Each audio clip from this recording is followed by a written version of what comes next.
Hello student, our today's topic is current sensitivity and voltage sensitivity। बोले तो धारा सुग्राहिता और वोल्टता सुग्राहिता। तो ये अपने गैल्वेनोमीटर का थर्ड पार्ट है और अपन ने पिछले पार्ट में डिस्कस किया था प्रिंसिपल ऑफ द गैल्वेनोमीटर या गैल्वेनोमीटर का सिद्धांत, धारामापी का सिद्धांत। क्या पढ़ा था कि भाई current flow in the galvanometer is directly proportional to the deflection. ठीक है, तो मैं बोल सकता हूँ किसी धारामापी में प्रवाहित धारा उस धारामापी में उत्पन्न विक्षेप के समानुपाती होती है। क्लियर है? तो आज का अपना जो टॉपिक होगा वो होगा क्लास 12 के चैप्टर नंबर 7 का टॉपिक होगा धारा सुग्राहिता और वोल्टता सुग्राहिता। देखो सुग्राहिता क्या होती है? सुग्राहिता मतलब सेंसिटिविटी। कौन आदमी सेंसिटिव है? मतलब कि अगर मैं बोलूँ तो उसके अगर मैं सिंपल सेंटेंस बना, मैंने एड़ी में पिन चुभोई, मतलब पाँव में पिन चुभो रहा हूँ और एक मैं उंगली पे पिन चुभो रहा हूँ, किस पे ज़्यादा तुम रिएक्ट करोगे? हाथ वाली पे। मतलब तुम्हारा हाथ पाँव के रेस्पेक्ट में ज़्यादा सेंसिटिव है। क्लियर है कि नहीं है? तो अगर हाथ पाँव के रूप में ज़्यादा सेंसिटिव है तो सर ये गैल्वेनोमीटर का क्या फ़र्क पड़ेगा यहाँ पर? तो भाई अपने पास मान लो 2 गैल्वेनोमीटर है। इमेजिन करो अपने पास कितने गैल्वेनोमीटर है? 2 गैल्वेनोमीटर है। एक गैल्वेनोमीटर की कंडीशन क्या है कि एक गैल्वेनोमीटर बहुत कम मान की करंट के लिए, बहुत कम वैल्यू की करंट के लिए डिफ्लेक्शन तो शो कर रहा है पर बहुत छोटा डिफ्लेक्शन शो कर रहा है। देखो सोचो, अपन बात कर रहे हैं, आज का अपना जो टॉपिक है वो है सेंसिटिविटी।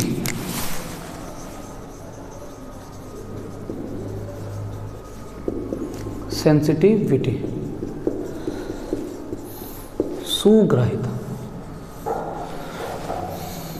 ठीक है, बात करते हैं सेंसिटिविटी की। तो मान लो अपने पास 2 गैल्वेनोमीटर है, एक गैल्वेनोमीटर G1, एक गैल्वेनोमीटर G2। ठीक है, इसको मैंने 10⁻³ एम्पियर दिया। कितना दिया? 10⁻³ एम्पियर। ये एक डिफ्लेक्शन शो कर रहा है और ये 1000 डिफ्लेक्शन शो कर रहा है। मतलब बोले तो 1 मिली एम्पियर पर इसमें एक डिफ्लेक्शन हो रहा है। मतलब केवल ये ऐसे गैल्वेनोमीटर है, ये एक डिफ्लेक्शन, इसमें 1000 डिफ्लेक्शन हो रहे हैं, 1000 पार्ट का डिफ्लेक्शन हो रहा है। अब अपन ने क्या करा? और करंट छोटी करी, -6 एम्पियर मतलब 1 माइक्रो एम्पियर। तो अपन ने देखा कि ये 0.001 डिफ्लेक्शन शो कर रहा है और ये 1 डिफ्लेक्शन शो कर रहा है। ठीक है, मतलब मेरे को ये बताओ कि यहाँ पर 1 इजीली से पढ़ा जाएगा कि 1000, और यहाँ पर 0.001 इजीली से पढ़ा जाएगा कि 1 इजीली से पढ़ा जाएगा? कौन सा गैल्वेनोमीटर बहुत कम वैल्यू की करंट के लिए बहुत ज्यादा डिफ्लेक्शन दे रहा है? Which of the galvanometer is given more deflection by the less amount of current? कौन सा गैल्वेनोमीटर है? पहला वाला कि दूसरा वाला, G1 के G2? मेरे हिसाब से ये 1 मिली एम्पियर पर एक डिफ्लेक्शन दे रहा, तो ये 1000 दे रहा भाई, और ये भाई 1 माइक्रो एम्पियर में 0.001, मतलब एक डिफ्लेक्शन का भी 0.001 क्या दिखाई देगा? और ये 1 माइक्रो एम्पियर कम से कम एक डिफ्लेक्शन दे रहा, तो ये जल्दी से दिखाई देगा कि ये दिखाई देगा? ये दिखाई देगा। तो अपना गैल्वेनोमीटर कौन सा है? ये अपना गैल्वेनोमीटर, ये 1 माइक्रो एम्पियर की करंट के लिए एक डिफ्लेक्शन देता है। तो इस गैल्वेनोमीटर की रेंज क्या है? Micro ampere range. तो अपना वाला गैल्वेनोमीटर अच्छा, और अपना जो गैल्वेनोमीटर है वो माइक्रो एम्पियर की रेंज का होता है कि अगर साला माइक्रो एम्पियर की भी करंट फ्लो करी ना तुमने, तब भी वो एक डिफ्लेक्शन दे देगा, तब भी वो एक डिफ्लेक्शन दे देगा।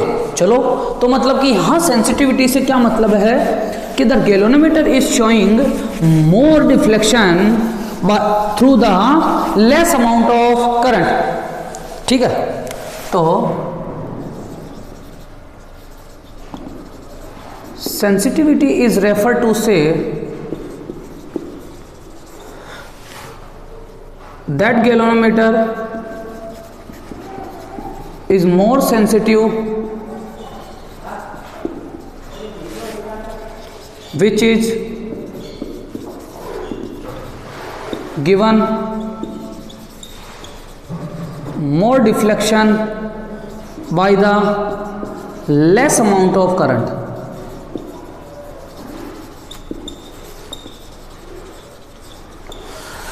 तो वह धारामापी अधिक सुग्राही होगा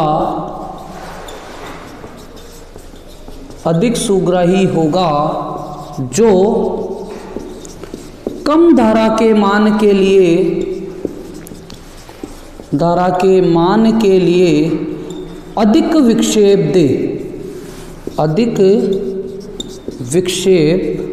दे।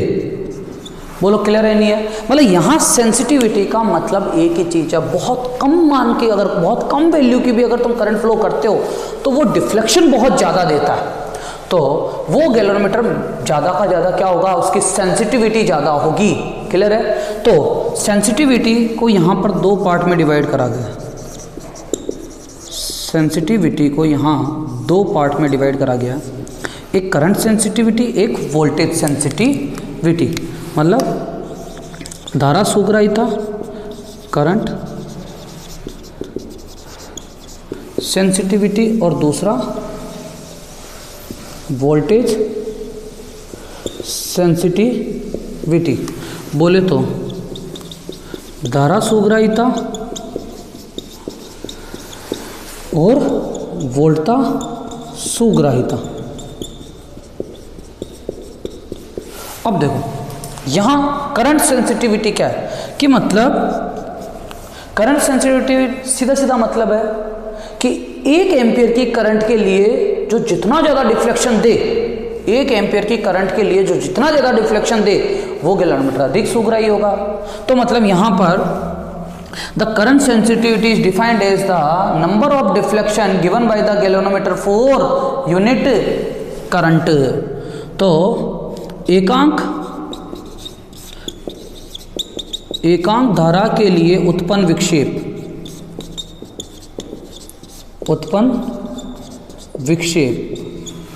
मतलब डिफ्लेक्शन प्रोड्यूस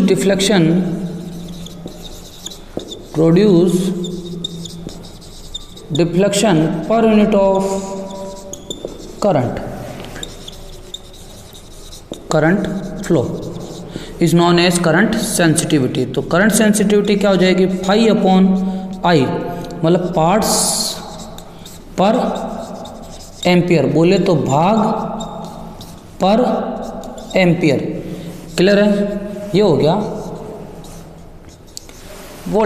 करंट सेंसिटिविटी। अब वोल्टेज सेंसिटिविटी की बात करते हैं। तो वोल्टेज सेंसिटिविटी में तुम्हें समझना पड़ेगा कि अगर जो कोयल होती है, कोयल तो ऐसे होती है, लेकिन क्या कोयल मेटल की बनी हुई है, कॉपर की बनी हुई है। ठीक है, कोयल की बात करते हैं। और इसका कोई ना कोई रेजिस्टेंस होगा, हाँ दिखता नहीं है पर इसका क्या होता है, रेजिस्टेंस होता है। और मान लेते हैं कि कोयल का जो प्रतिरोध है वो कितना है, R है। तो इसमें से V बराबर क्या हो जाएगा, I इंटू R। क्लियर है? तो यहाँ पर वोल्टेज सेंसिटिविटी क्या होगी, एकांक वोल्टता के लिए उत्पन्न विक्षेप, एकांक वोल्टता के लिए उत्पन्न विक्षेप मतलब डिफ्लेक्शन पर unit of voltage is known as voltage sensitivity. तो एस वी बराबर फाई अपॉन वी, और V बराबर क्या होता है, आई आर। अब साला वैल्यू समझ में आ रही है कि ये फाई अपॉन आई किसकी होती है, एस आई की, एस आई अपॉन आर बोल सकता हूँ। तो मैं यहाँ से इक्वेशन नंबर 1 डैश बोल दो इसको, 1 डैश, यहाँ पर यूनिट क्या आ जाएगी, भाग पर वोल्ट, बस। क्लियर है? अब देखो इनकी मेरे को वैल्यू कहाँ से आएगी, प्रिंसिपल ऑफ द गैल्वेनोमीटर। तो from the principle of galvanometer I बराबर C upon N A B into 5। Previous video में ये अपन ने डिस्कस कर लिया था, इक्वेशन नंबर 2 से आता है। तो करंट सेंसिटिविटी क्या हो जाएगी, सो दैट तो करंट सेंसिटिविटी, तो करंट सेंसिटिविटी क्या हो जाएगी बेटा, एस आई बराबर फाई अपॉन आई बराबर, इसको इधर भेजा इसको नीचे भेजा तो C sorry N A B upon C, N A B upon C, ये करंट सेंसिटिविटी होगी। इक्वेशन नंबर 2, ये कोई सा भी इक्वेशन नंबर 2, और यूनिट होगी पार्ट्स पर एम्पियर, क्लियर, भाग पर एम्पियर। तो यहाँ पर अगर मेरे को करंट सेंसिटिविटी बढ़ानी है, इफ एसआई को बढ़ाना है तो क्या करना पड़ेगा भाई, एन को बढ़ाना पड़ेगा, ए को बढ़ाना पड़ेगा, बी को बढ़ाना पड़ेगा एंड सी को घटाना पड़ेगा। बोलो क्लियर है नहीं है, क्लियर है, अरे ये तो आ रहा है, ठीक है। अब देखते हैं बाद में, तो अब आता है वोल्टेज सेंसिटिविटी, वोल्टेज सेंसिटिविटी। तो वोल्टेज सेंसिटिविटी बोले तो वोल्ट था, सुग्राही था, ठीक है। तो ये क्या हो जाएगा भाई, एस वी बराबर फाई अपॉन वी, तो मैं बोल सकता हूँ इसको फाई अपॉन आई आर या एस आई अपॉन आर, हो गया यहाँ तक। तो एस आई अपॉन आर, तो ये हो जाएगा N A B upon C R, clear है नहीं है, तो ये हो जाएगा पार्ट्स पर वोल्ट, इक्वेशन नंबर 3। अब देखो, अब अपने को क्या करना है कि अगर मेरे को एस वी को बढ़ाना है, इफ एस वी को बढ़ाना है तो अब थोड़ा सा चेंज होगा, बाकी सब सेम होगा कि एन को बढ़ाना है,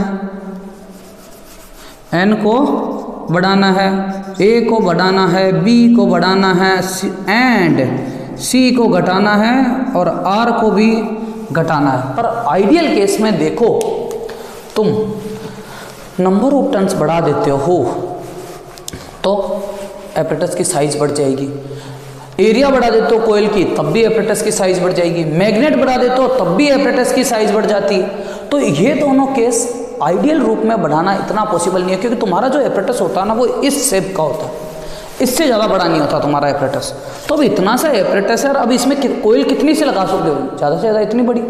तो अगर जैसे जैसे तुम कोयल का एरिया बढ़ाओगे या मैग्नेट की शेप बढ़ाओगे, ठीक है, मैग्नेट का शेप बढ़ाओगे तो ये सब चीज़ें बढ़ जाएगी, अच्छी बात है, लेकिन वो एपरेटस कैसा हो जाएगा, कॉम्प्लेक्स, अजीब सा, पेचीदा बोलते हैं, बड़ा हो जाएगा, है ना। तो उसको अपना ढंग से कैरी नहीं कर सकते, उसको लेके नहीं जा सकते कहीं एक जगह से दूसरी जगह। तो इसलिए इन तीनों पर ज़्यादा काम ना करके अपन मेन फोकस करते हैं इसके ऊपर, जो अपना मेन फोकस रहता है, मेन फोकस।